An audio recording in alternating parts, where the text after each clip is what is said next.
Takže krásný dobrý den, vítám vás u dalšího trip reportu, tady z Prahy, z letiště Václava Havla. A tak se koukněte, co nás čeká. Ale hodina geografie, jo. Au. Buenos días. A tam jít do kopce. Sem? Asi jo, že jo, kaktusy. Je ve výšce 4100 metrů asi nad mořem. To je jako tak 5 možná. Dobrou noc. Jak jste asi viděli, čeká nás Jižní Amerika, takže odhaduju, že to zase vyjde asi navíc jak jeden díl, ale nebudu to zbytečně prodlužovat. Teď super rychlý přeskok o letiště dál a tam si můžeme vysvětlit, co bude další zastávka. Hele, tamhle stojí China Airlines. Jsme lítali nedávno. A já se trošku obávám, že tohle podle velikosti letadla bude Air France. A je konečně myšlenku. Budeme jezdit autobusem. Počára se regulala.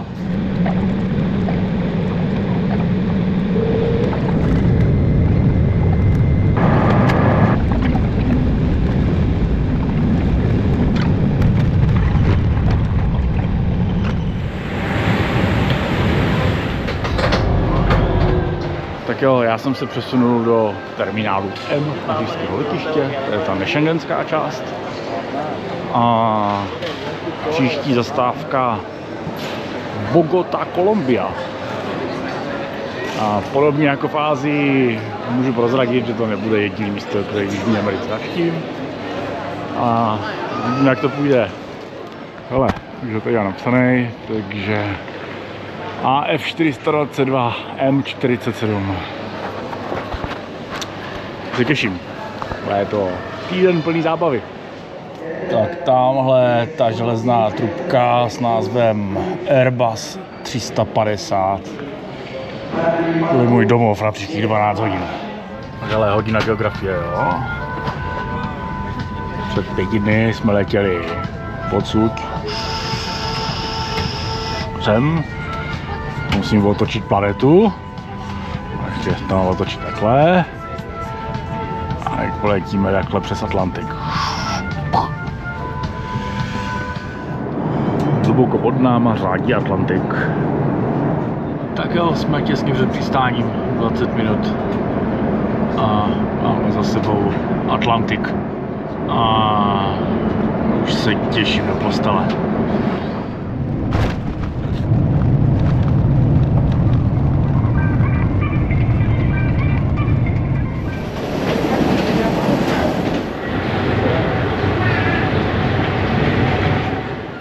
Au. Takže krásný, dobrý večer z Bogoty. Půl hoďku jsem tam strávil na migračním. A ještě to nebylo zdaleka to nejhorší, co si tady pamatuju. Takže to určitě může být i jako fakt horší. Jdu zkusit sehnat taxík. Uber nebo cokoliv. Potřebuji se dostat do hotelu. Teď je, že jo, téměř 2:45 nebo půl třetí ráno evropského času. Takže už ten den trošku natahuju. Hola, buenas tardes. Tak jo, taxík mě dovezl. Je příjemně, je to jako na mikinu, ale není to nic zlýho. A já jsem tady v hotelu. Za mnou celou cestu v letadle seděl chlap, který chrmlal, že jsem myslel, že si vykašle plíce. A já doufám, že mě nenakazil nějakým bacilem strašlivým. To jsem dobře vyfluslej, jako... Ještě! 9, 3, 2, 9, 3, 1 tady. Slečna říkala, že mě pro změnu dala upgrade.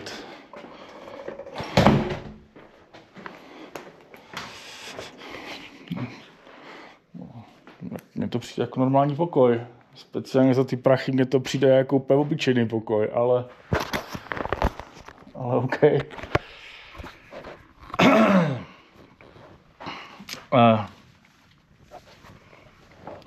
Tam koukám na ulici, to je dobrý.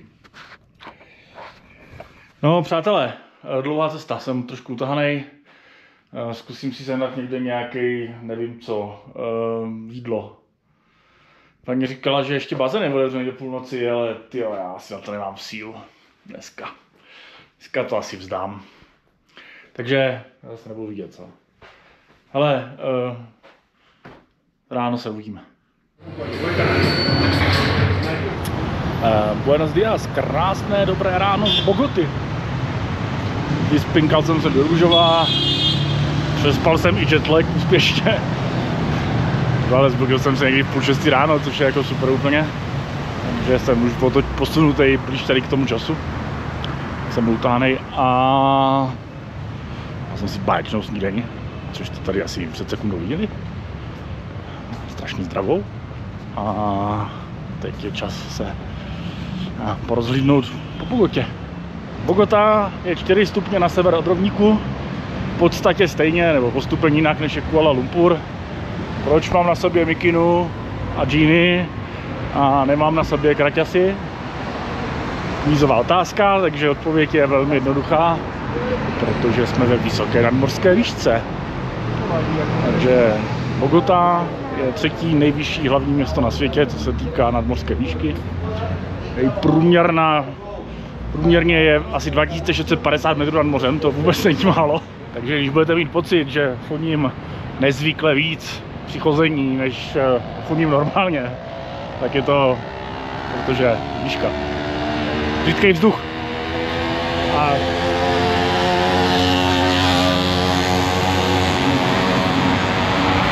aha, jistý. Tak, já si tady musím na to zvykat trošku, na tu elevation, takže to nesmím úplně moc hrotit. Teď se jdu podívat na něco, co se jmenuje Montserrat. A protože to je odsud asi 10 km, tak si vezmu Uber na to. Tak já zatímco doufám, že tady budu slyšet v tom kraválu, já zatímco čekám na taxíka nebo na Uber. Takovýhle krásný výhledy. Jako pečky. No, Montserrat, je to hora, to tady uprostřed města. Nebo není uprostřed, na kraji města, jezdí tam lanovka. Takže pro změnu, na rozdíl od téhle lanovky, zkusíme nějakou jihoamerickou. Ale Bogota, jo, největší z těch měst, co jsem viděl za poslední týden. Singapur menší, Kuala Lumpur menší, Hongkong menší, Taipei menší. Bogota má 8,5 milionu obyvatel, aglomerace snad 12 nebo kolik.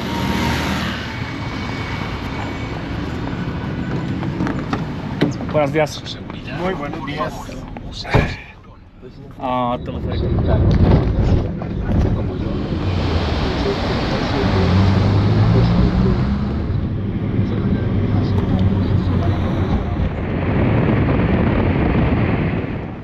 Está bien aquí.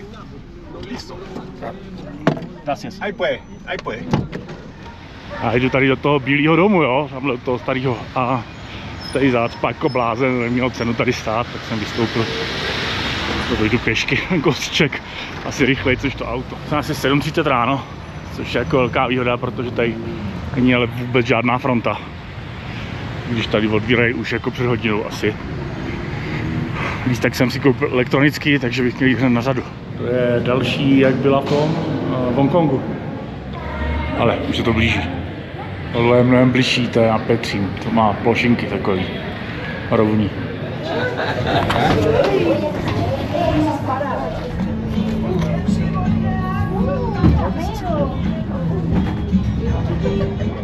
No, už tak jsou hezký výhledy, vidíme nahoře. To vychytám. Nevím, jestli to tam bude vidět, úplně vzadu za tím sklem tady je rozdvojení a proti nám je druhá kabinka a je to samozřejmě úplně ten stejný systém jako na Petříně. Welcome to Montserrat Hill, the sanctuary for pilgrims. Standing at 3,152 meters high.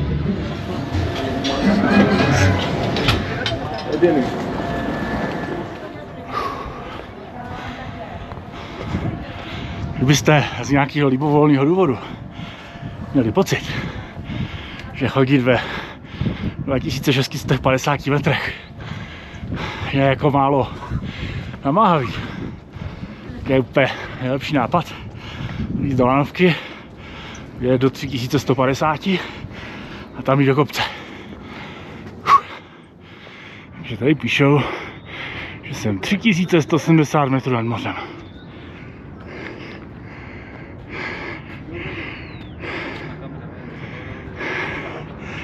Ale jsou ale uchvatný výhledy na Andy.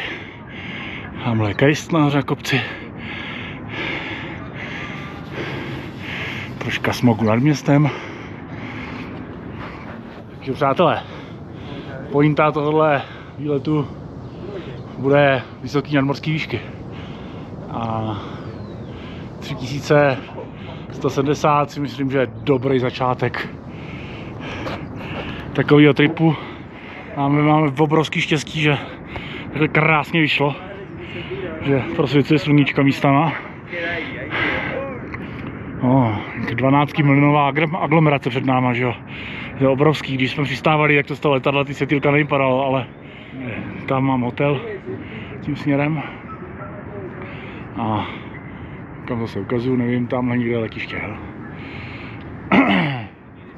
No tak není vidět přes ten množný opar nebo smogovej. Táhne se to, až kam člověk dohlídne. Hustý, moc se mě to líbí. Já ten kostel obešel, že? Zdravím, je ta vyhlídka. Kdyby vám jako přišlo vylízt od té lanovky k tomu kostelu málo,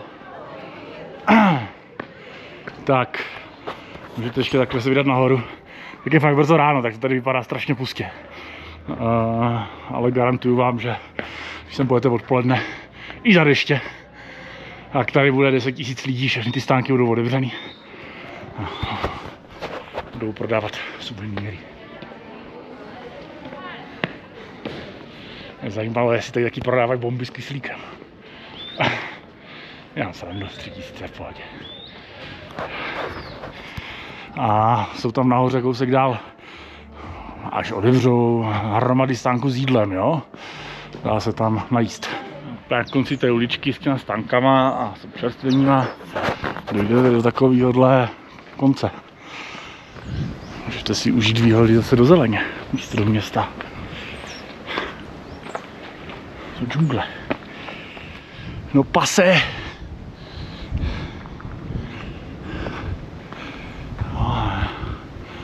Tamhle město. Tamhle Kristus ještě pod. Ačko fouká, jak to snad nebude jak hlučný. Tentokrát jsem si vzal ten molitán na ten mikrofon. Jsem to tak nějak odstušil. Je tady o poznání chladnějc. Jako cítím to, ten rozdíl, než je dole, když jsem nastupoval do ty lanovky. Tam jsem si říkal, tyjo, já si asi sundám mikinu. Jakože, ono ještě ráno, ale ono kolem poledne bude 20, jo, i tady, v té vysoké výšce. Ale tady to dá, jak fouká ten studený vítr, tak tady se mě víc líkat vůbec nechce. No, jenomže jsem otevřel tenhle díl jako takovým vypalovákem, jako Montserrat. A teď samozřejmě budu mít problém, aby ten děj gradoval, že jo? Aby to bylo zajímavější a zajímavější. Nevím, jestli jsem to udělal dobře vlastně, ale ne, hele, bude to lepší, aspoň myslím, pokusím se.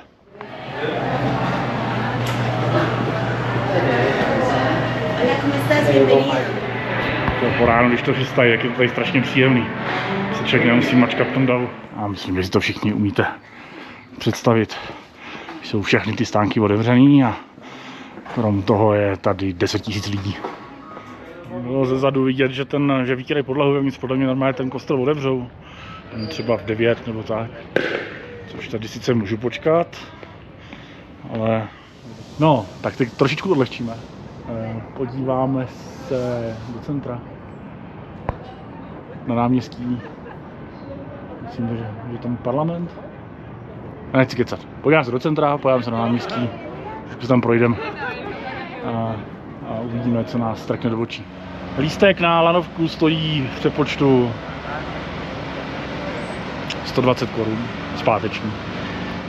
A vánoční výzdoba je cool. Jinak ještě, jo, tamhle je ten Kristus, tamhle ta socha nahoře. No tak, tam. A za stromem. Kdybyste jako byli úplně hardcore, jo, a řekli si 300, 3200, že jo, tam nahoře. To zvládne každý, jo. Tak je tady cesta křížů. Křížová cesta je to český, tak, křížová cesta. A můžete si vyběhnout k tomu Kristovi tam na ten protější kopec. Tak jo, jdu dolů. Teda nejedu, ale až budu lanovku, tak pojedu. Tady je takový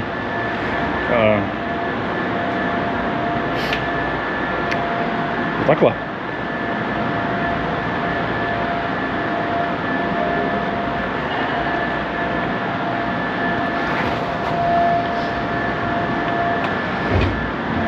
Arsenal tady má žebříčky, ale to nám muselo obcházet.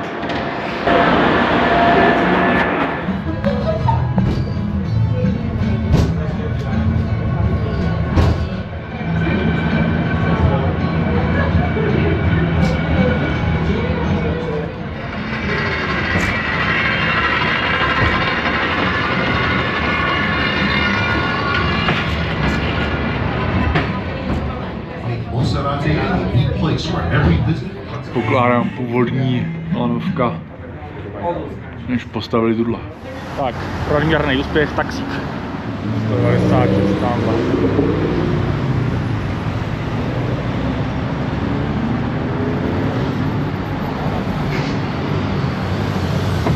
Hola, buenos días. Buenos días. A Plaza de Bolívar. Ah, el pedido se levantó.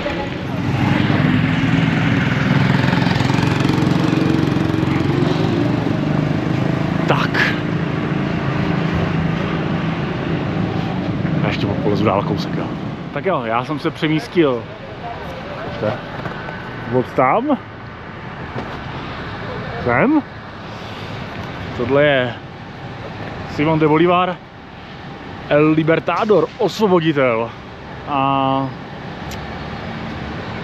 to, na čem teď jsem, to se jmenuje Plaza de Bolívar. Tohle je centrum Bogoty, úplně nejvíc centrum, nejcentrálnější. Bogotská katedrála, to je kapitol jejich, to je kongres, parlament. Radnice, Palace of Justice. Já nevím přesně, jaký druh soudu to je, já neznám jejich soudní systém, nebudu si hrát na chytrýho. No a Simón.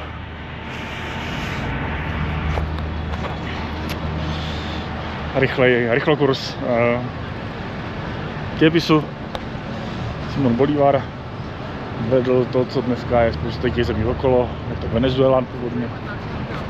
A zasadil se o osvobození těch zemí od španělské nadvlády. Trošku se tady projdeme okolo, načerpáme. No, gracias. A načerpáme místní atmosféru pro místní turisty. No tak jako, jak v celé Jižní Americe a obecně velká většina turistů je tady ze španělsky mluvících zemí. Takže já jsem tady za exota, že jo. Tak říkáš se mě ptal, jak se jmenuju, odkud jsem, protože viděl v apce, že jo, moje jméno. Takže to takový vtipný. No a když tady koupit jako suvenýr, ne? Hele. Úžasná samozřejmě. Já teď přemýšlím, jestli mě je sympatičtější Kuala Lumpur, co se týká podnebí. A nebo Bogota, protože obě jsou tak jako stejně daleko, že jo? Na sever od rovníku. Kuala Lumpur je samozřejmě vedro pořád, že? Tady je taky pořád stejně, tady nejsou roční období, že jo? Tady je tak, jak je teď. Jedno, jste tady v červenci a nebo v prosinci. Jediný rozdíl je, že v té polovině roku, kdy jsou Vánoce, prší trošku víc, než v té polovině roku, kdy nejsou, ale prší tady taky furt, takže to máte vlastně jedno. Nevím, je strašně příjemně. Jako myslím, že tak půl hoďky a můžu si sundat tu mikču. Jak Bogota není žádný úplně moc historický město, že jo. Já si to nepamatuju z hlavy, 1540 to založili jako Capital of New Granada, hlavní město Nové Granady. A pokud jste nebyli nikdy v Jižní Americe, tak na mě všechny ty města působí jako takový zajímavý mix Evropy a Ameriky, jo? Jsou tady Ameriky myšleno Spojených států. Tady je to hodně evropský, zrovna ta Bogota. Jako i malý auta jsou tady a tak, ale třeba v Brazílii, v Riu to má, jo, zase ulice jsou takový evropský, ale auta už jsou takový víc americký. Je to takový všeho mix, všeho chuť. To je super. Aniž bych jako googlil, jo, tak bych řekl, že tady kdysi jezdili nějaký tramvaje. Protože, že jo, no. Jinak jak procházíme centrem, tak samozřejmě tady je to všechno v pohodě, nebo jinak. Bogota a obecně Kolumbie se potýkala s obrovskou kriminalitou a s válkama drogových gangů a nevím, jaký jiný zlo se tady dělo. To se podařilo za posledních 5 až 10 let jako velmi výrazně jako spravit, zakročit proti tomu. Takže teď je to jako relativně bezpečné město, bych řekl. Takhle v centru ve dne je to úplně v pohodě. Když jsem tady chodil v noci, tak už jsem jako si říkal, tyjo, to už tady nechci chodit s GoPro jako v ruce po ulici, ale ne tady v centru, to bylo víc tam přijel kraj. Abych jako zbytečně nedráždil a projížděl jsem tady části města, kde jsem se jako zamknul v Uberu a měl jako fakt, jako nedělám si srandu. Takže jako, hele, netvrdím, že to je jako extrémně bezpečné místo na světě, ale rozhodně na jako běžný turistický potřeby ve dne. Rozdíl, když tady jdete ve dne a když tady jdete, ne ve dne, když tady jdete ráno a když tady jdete odpoledne, je jako dost drsnej. Je to úplně, jako úplně to má jiný feel. Ježišmarja, slovní zásobu dneska po ránu zase. Tady buď něco prodávají, anebo tady někdo bydlí. Tak nevím. Bogota je taky známá pro to, jo? Pro své graffiti. Takže jestli sledujete ty záběry kolem mě, já to jako nevyhledávám, ale určitě to uvidíte tady a tam. No vidíte, Mango 2000, 10 korun, Mango. No, už jednou dáme s Montserrat kostelem nahoře na kopci. Jsem rád, že jsem stihl ráno ten Montserrat bez front a s hezkým počasím. Pak pořád jako telefon tvrdí, že má pršet, že jo, od 12. A zatím teda svítí sluníčko, je to úplně úžasný a má to strašnou sílu, jak to vysvítne, to úplně pálí. Muset sehnat nějaký opalovací krém na rovníku, tady mě to hned zruší. OK, když to svítí, tak je na kraťasi už jsem v tričku. Hele, Planetario de Bogota.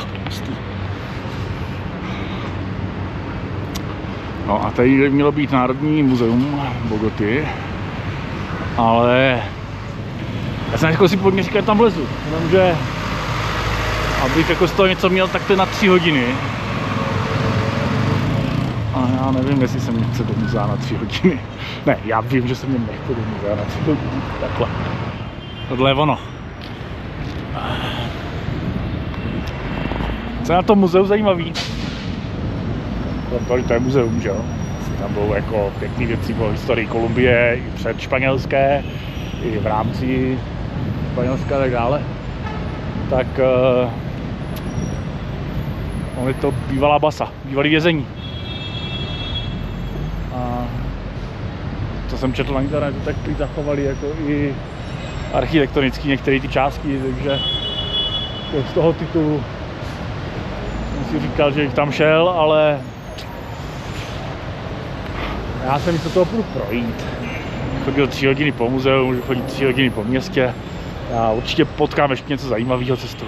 Ty semafory mě pořád baví. Jak je tam ta holčička chodící, stojící, v šatičkách.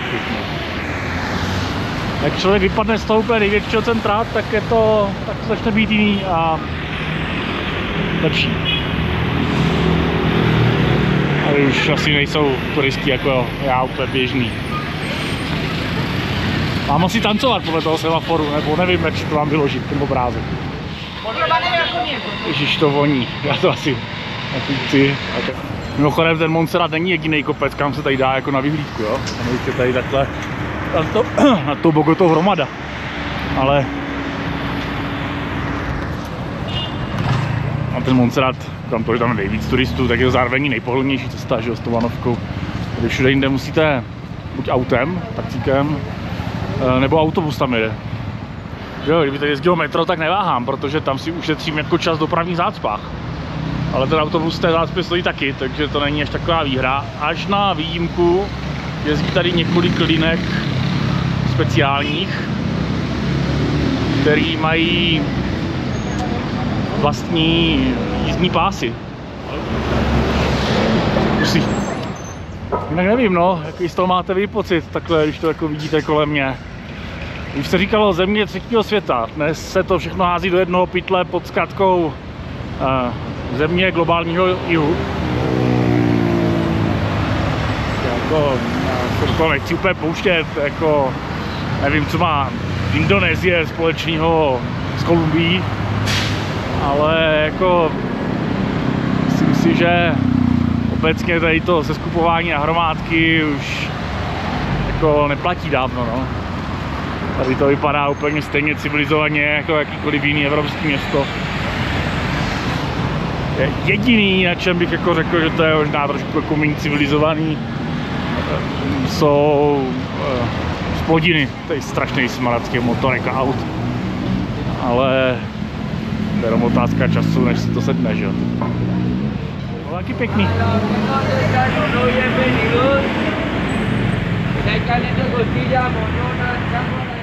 Tady jdu kolem těch stánků s těma pochutinama, jak něco dostávám chuť.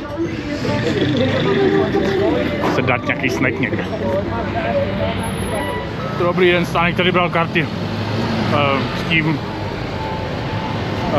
se snackem, takže bože. A jedno z těch stánků, co nevypadalo tak hezky a spořádaně jako tady ty ostatní, ten deka na zemi, jak tam měl odec poházený hromady hodinek, které vypadaly jako Apple Watch Ultra. Ale no, mohl jsem se zeptat, kolik stály, jo. Jsem rád. Že bych někomu koupil dárek na Vánoce. Tady jak je to trošku chaotický místama, tak křesťanský památky, ale je krásný gotický, nějaká bazilika, píšu. Jsou krásně udržovaný.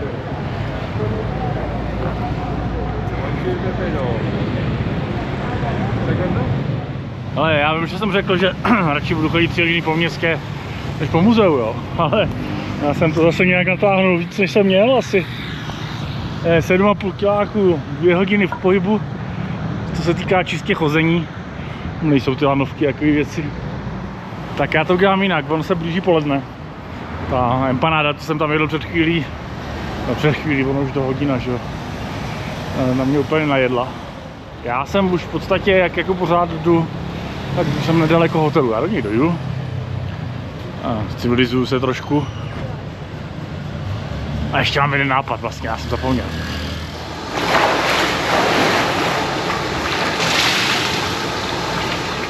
Já jestli to bude vidět, jo.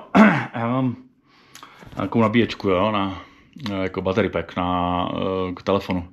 Ona má v sobě magnet, takže se na ně přilepí a nabíjí ho bezdrátově. A já jsem ji dal dneska přes noc nabít, že jsem ji včera použil. A jako ona byla původně rovně, jo. A já z ní mám strach. Jo, ona se nafoukla. Takže já myslím, že půjde holka. Českého výrobce z Číny. Takže český výrobce z Českých Budějovic, co vyrábí v Číně, jo. Není to dobrý, nafukuje se to.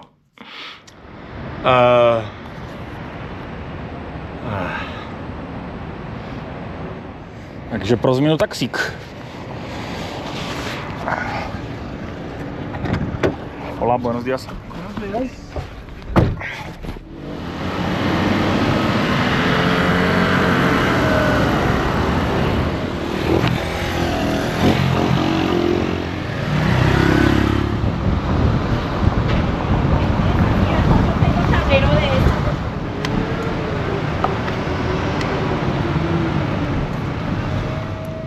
To je dobrý, jsem živej.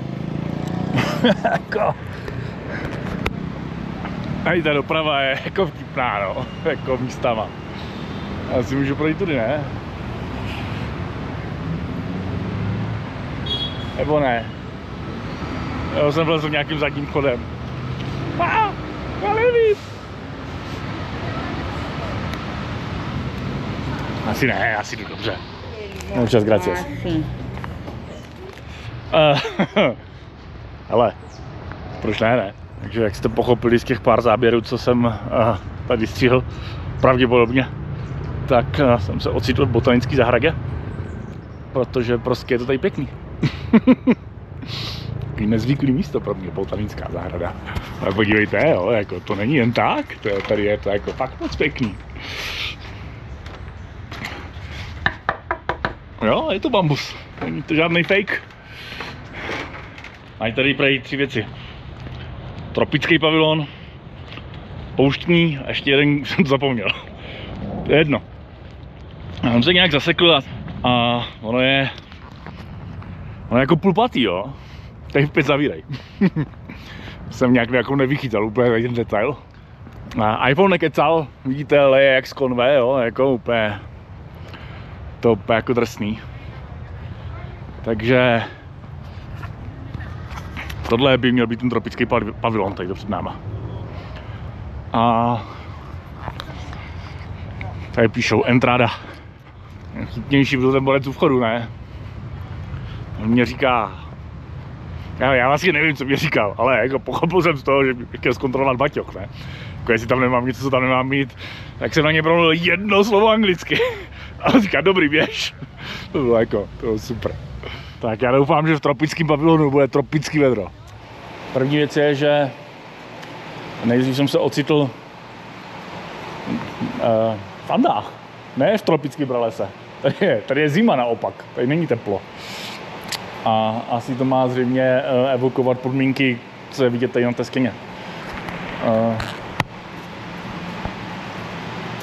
Ohledem toho, jak je to ve výškách.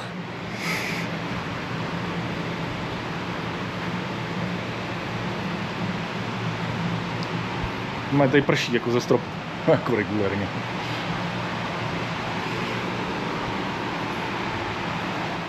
Continua el recorrido.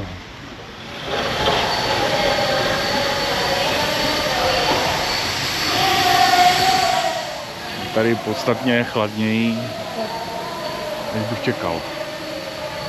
Jako myslím si, že v pražský zoo v tom tropickém pavilonu je víc. Ale tak můžou být jiné rostliny, že jo? Co já vím. A jo, jak lezu nahoru, tak je teplejc a teplejc. Tropicario, Choco Amazonas.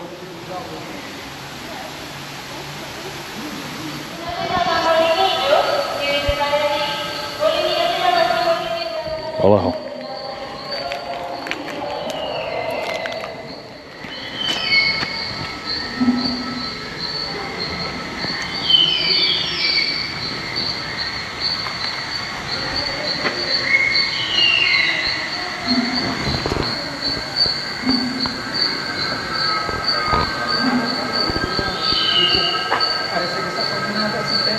Zasekl jsem se za skupinou s průvodcem.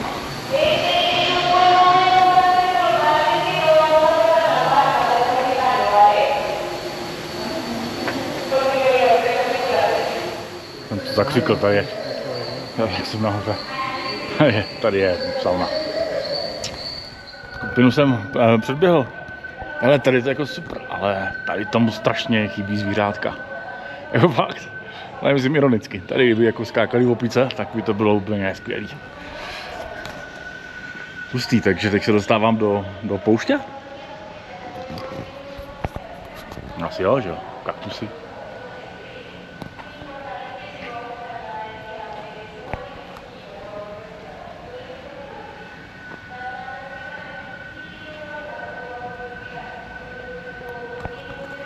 Jinak, kdo nejste seznámeni s geografií, tak v Kolumbii najdete všechny tyhle tři.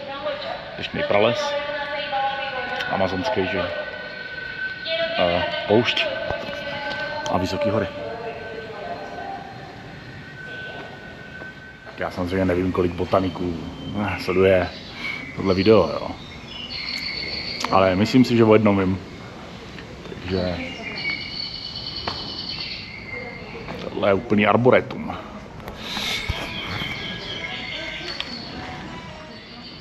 Rybičky jsou tam červený. A stříbrný. Je pryč. Mně se to líbilo. No a pak samozřejmě ta botanická zahrada je obrovská, že jo, tady jsou jako venkovní prostory. Za ten skleník se platí extra vstupní. A pro cizince je to víc jak pro místní, asi dvakrát. A oba ty lístky stojí 27 000, takže ať vás tom nenechám, jo, 150 korun, necelý. To by mě sežralo, kdyby to bylo živý. Jako doslova a do písmene. Takže přátelé, když nebudete vědět, co s načatým dnem v Bogotě, jo. Hele, hustý, to je salát, jsou rajčata. Tak botanická zahrada v Bogotě určitě jako nesklame. Nebojte se toho. Můžete si zaplatit průvodce s výkladem. Já myslím, že to zvládnou jak vždycky tady. Že to není tak jako úplně složitý. No. A ti všímavější z vás si všimli, že mám na sobě baťužek se všema věcma. Což znamená, že se budeme přesouvat, že jo. Teď už asi jako můžu takhle otevřeně říct, že hlavním účelem Bogoty, kromě přestupu z letadla do letadla, je taky moje aklimatizace na vysokou nadmořskou výšku, abych to zvládal líp. A co nás teď čeká? Nejvyšší hlavní město na světě, nejvýš položený. Nachází se ve výšce přesně o kilák vejš, než jsme teď. 3640 je průměrná nadmořská výška. A vy už jste všichni uhodli, že příští zastávka bude hlavní město Bolívie, La Paz. Takže tam se teď postupně zkusím propracovat. Není to úplně blízko, letí to tam asi 4 hodiny odsud. Takže to jako bude kousek cesty. Ještě nějaký jako veselý let, který odlítá někdy v 10 večer, takže to přistává snad ve 3 ráno. Což tam vyvolá, kromě mé únavy, logistický problém na téma, jak se dostat z letiště do centra. To budu řešit. O La Pazu si budeme povídat, až v La Pazu budem. To asi nemá smysl teď takhle předčasně. Co bych k tomu ale řekl je, ať někdo potom nechytí za slovo. La Paz je de facto hlavní město, sídlí tam vláda, parlament a tak dále. Ale oficiální na papíře hlavní město Bolívie se jmenuje Sucre, je jižně od La Pazu. Takže teď pomalou chůzí směr asi taxík a pak letiště. Zase, ale já už to předpovědí moc nevěřím, má pršet, jo. Ono tam jako asi budou prostě přehánky, ale třeba to nebude tak zlý. Muchas gracias, adios. Musím počkat, až tam padne červená, jinak tady není šance, že bych jako... Šance asi je, ale nechci spáchat sebevraždu zrovna dneska. A když tady čekám to taxíka, já jsem to neřekl, jo. Tady ty taxíky, já používám Uber na to, ale ono se přes Uber tady dá se na taxík. Oni tady stojí úplnou blbost, jo. Ale to vychází na nějakých možná 12-10 korun na kilometr. Pak je to jako, když jdete kousek, to levňouký a dá se objednat i motorka. Na to furt. Když někdo chce posunout rychle, nechce na zácpě nějaký malý kousek, tak je to řešení. Tady to malinko připomíná soutěž. Jaký nejmenší auto může dát taxíka. Teď pro mě jede Kia Picanto.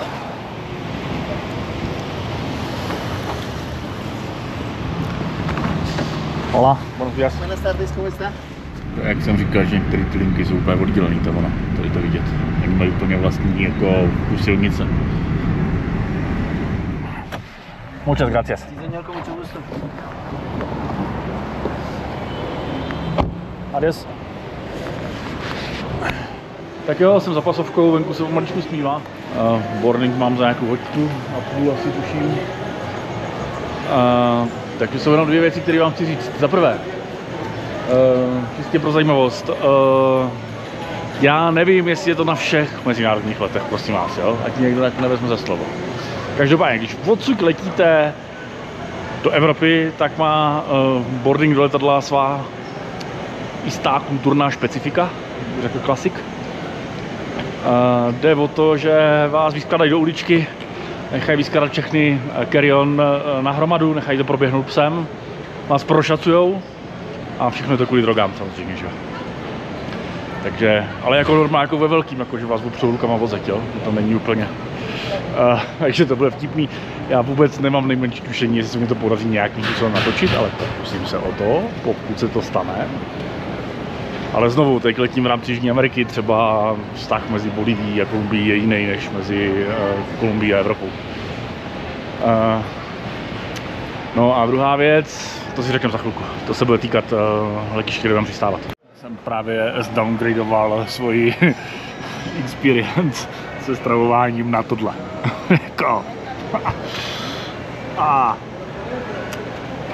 Dobrou chuť.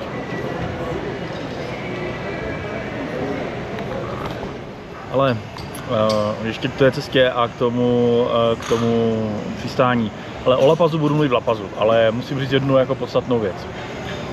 La Paz sám o sobě je relativně malé město, je v Dělíku, který je ve výšce 3650 metrů nad mořem a nemá vlastní letiště.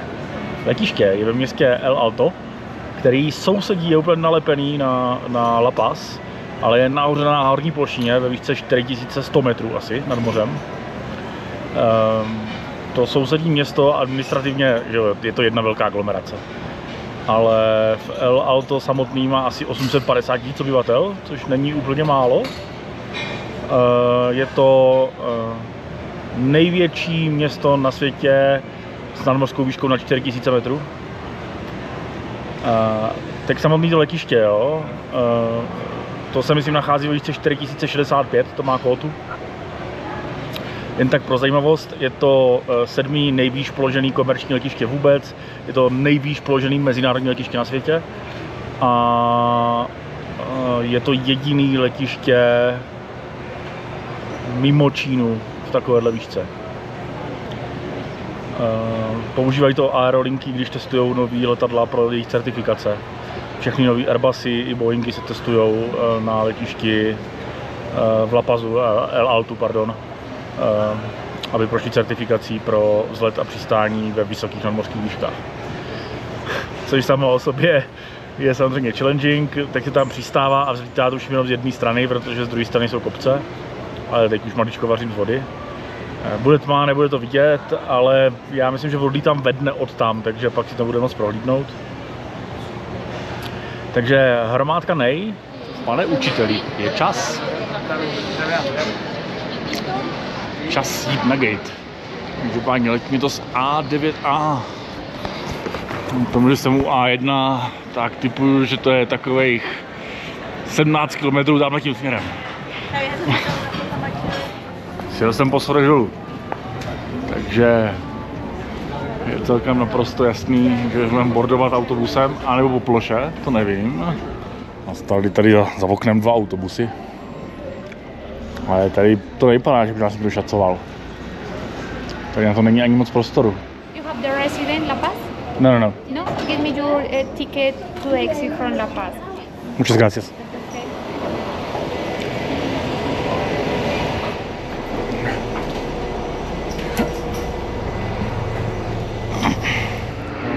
Tamhle řeší ta záchranka něco v tom mostu, já to tam trošku vidím z toho okno. Nevím, co se stalo, ale asi to není nic příjemného. tohle je málo kdy takhle otevřený a vidět, co se děje s kuframa, než se dostanou nahoru na pás, anebo naopak do letadla. Víš, že to je sice kolumbijská společnost, ale letadlo je registrované v Americe. Takže v něm nějaký leasingovky. Tak jo, doufám, že pan pilot šikovnej, že s tím zvládne přistát tam, kam letíme.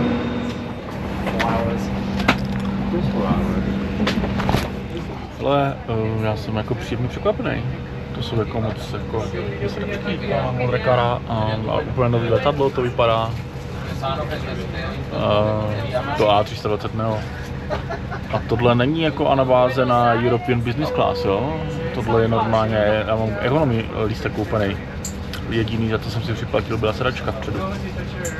A tady mám vyblokované místo prostřední. A tohle to má jako tvár. To je jako fakt dobrý.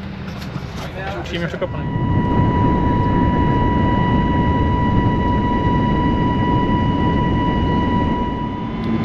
Tentokrát to možná bude i nafilmovat. To je krásná viditelnost nad tou Bogotou. Aspoň tady nad tou částí. Když jsme se dívali z toho Montserratu nahoře z toho kopce, tak tohle to bylo úplně daleko vlevo v těch kopcích ty domy. Z toho opačného pohledu. Montserrat je teď z té kamery vlevo nahoře. Ale abych to nepřechválil, jo, tak jako jinak je to normální autost. Koupil jsem si tady normálně za 10 amerických dolarů dvojku vína. A za vodu chtěli asi 6. Jako je blbost naprostou. Že za sklem El Alto. Mimochodem to ve španělštině znamená vysoký, ten název. A je úplně hustý, že prostě v 5 kilometrech, co se koukám do GPSky, se vysunul podvozek. Jako prostě síla. Není ani živáček, no je 2:45 ráno, ale jako člověk nevidí auto.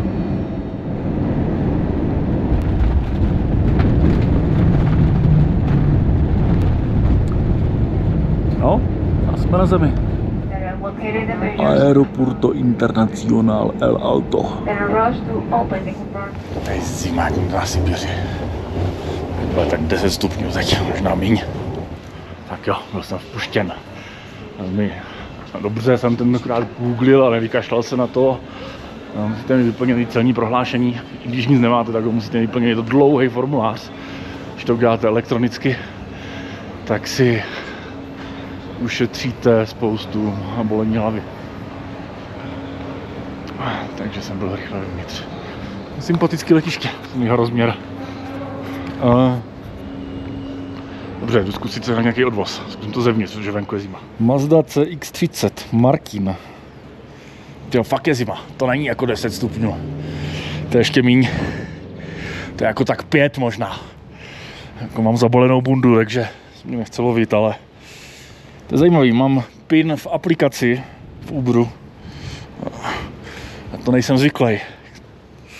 No tak pojď, kde seš, když vidíš, kde jsem. Jdu ho najít, protože teď tady zamrzl.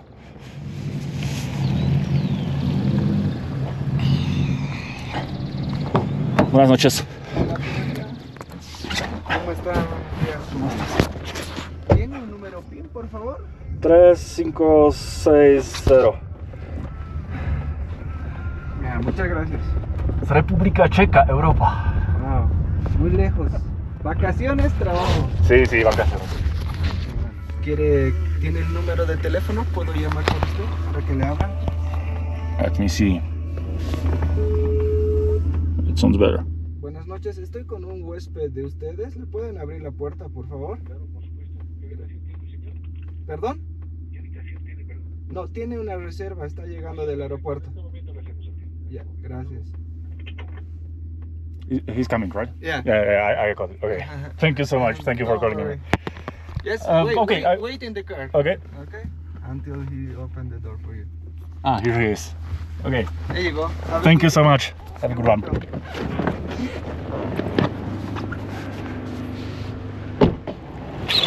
Gracias. No, bojové podmínky, ale je to dobrý. Jsem asi ubytovaný.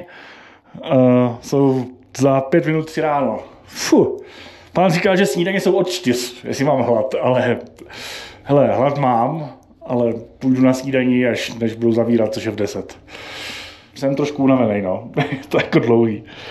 Ono tady časový posun ještě, takže oni jsou 2 ráno bogotského času, ale i tak je to pozdě. Nadmořská výška samozřejmě je cítit, jsem 3800 metrů nad mořem teď. A já jsem dostal pokoj nějaký moment, 14:07. Tady to asi nebude úplně standard. Ritz-Carlton. Dobil jsem se do místnosti.